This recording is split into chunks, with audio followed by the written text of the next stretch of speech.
Hello all, today I'm making a cross for a friend from some black walnut which came from her property. The wood is a little old and has been through some floods, so it got some beautiful spalting. However, because of the spalting and the potential for insect infestation, I needed to have the wood kiln dried, which is not an easy feat if you only have a couple dozen board feet to dry. I did manage to find someone willing to kiln dry the wood for me though, so I was able to get started. As you can see, the first couple steps are flattening and planing the wood. For the flattening, I utilized my router sled, and for the planing, I busted out the planer.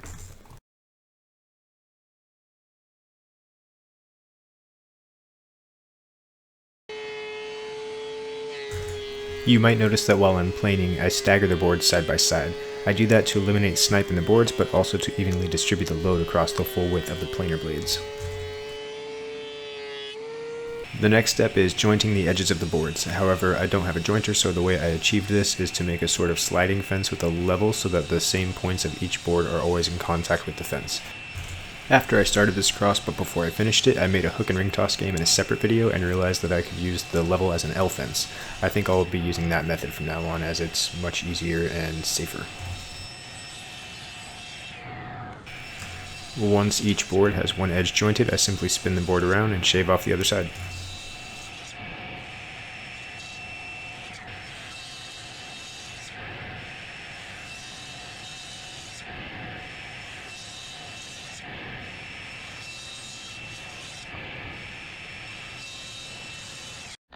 Alright, at the moment I don't remember if I recorded myself pouring the epoxy, but what I did was I basically used some aluminum tape to cover up the holes that are through holes on one side and pour the epoxy from the other, and then once that cured I flipped it over and did the same thing. So this one, I can peel this off and it's filled with epoxy. The problem though in doing that is now I can't run these boards through the planer because they're not flat. So what I have to do is take a file or a rasp and get them all down to the wood without doing too much damage to the wood. So that's what I'm going to do next. I used a file to remove the excess epoxy because it's really effective at removing epoxy while at the same time doesn't do too much to the flat wood.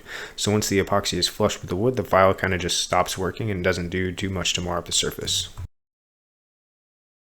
Alright, this cross is going to be 2 layers, and both layers are going to be just like this, except they're getting a half lap joint, so these 2 pieces will be flush. Another layer just like it will have 2 pieces that are flush, and they'll get glued to each other. But the top layer is going to be narrower, and in order to figure out how narrow, I got my girlfriend's input because she's pretty good at helping with design stuff like this, and she determined that basically we want to expose that much of the underside to start. So we're gonna rip off that much from the top pieces, and then we'll check it out and see if that's what we want to go with.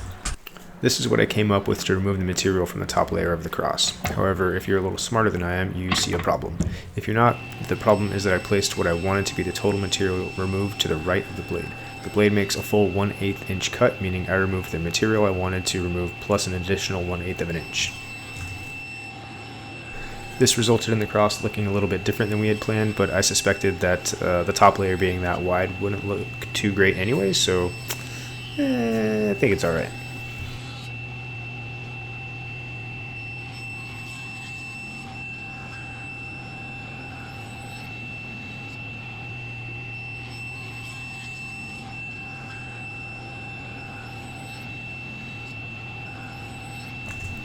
This next step is removing material for the half-lap joint.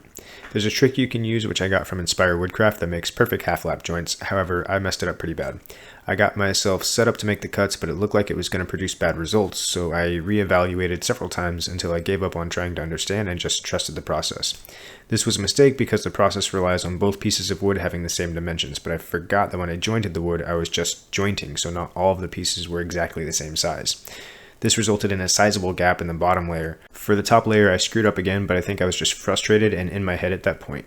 Whatever the case, the resulting gaps in the top layer weren't terrible. Because of the gaps though, I did need to use the wood glue sawdust trick. The top layer is basically unnoticeable, but one of the gaps on the bottom layer is very noticeable. Fortunately, the bottom layer is mostly hidden by the top layer.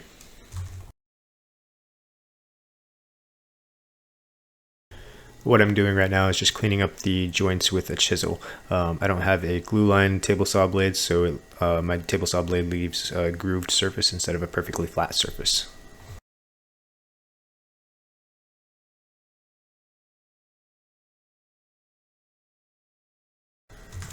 The first glue up is pretty straightforward, but I want to highlight the fact that I'm using some parchment paper to keep the scrap wood from being glued to the cross. A lot of time you can use masking tape, but I think parchment paper is more useful in a lot of cases like this.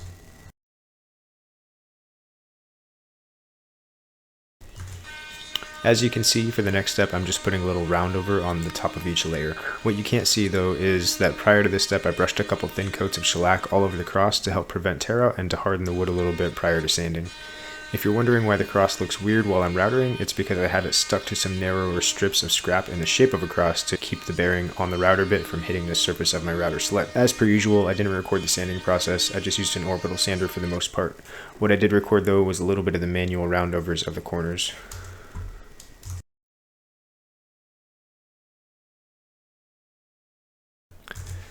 For the second glue up, I masked off the area on the bottom layer where I didn't want to apply a bunch of glue. This way I could easily use my new glue roller and try to prevent a bunch of squeeze out. To align the two layers, I made some little spacer blocks. Their edges catch on the bottom layer, and hopefully you can figure out the rest because I'm not really sure how to explain it nicely with words. I think this was a good idea, but my execution was lacking because the top layer ended up being shifted ever so slightly to the left. Once the top layer was aligned as best as I could align it, I simply used as many clamps as I could fit on the cross.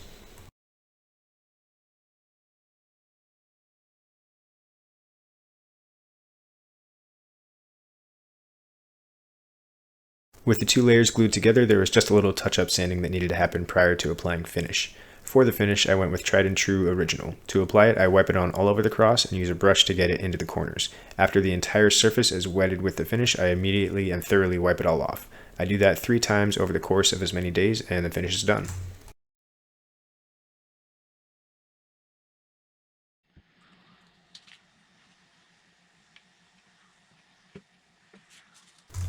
The finishing touches are some little rubber dots that will keep the cross from clanging against whatever wall it's placed on, as well as a sawtooth hanger so that it can be hung on a wall. There's not much to describe here, so I'll shift into sales mode and suggest that you like and subscribe if you like my video or woodworking style, and if you don't like my video or woodworking style, please don't hesitate to leave your critiques in the comments. Or, ideas for future projects. I'm kind of picky with the things I want to make, but if you give me an idea that intrigues me, I'll make a video of it if and when I do end up making it.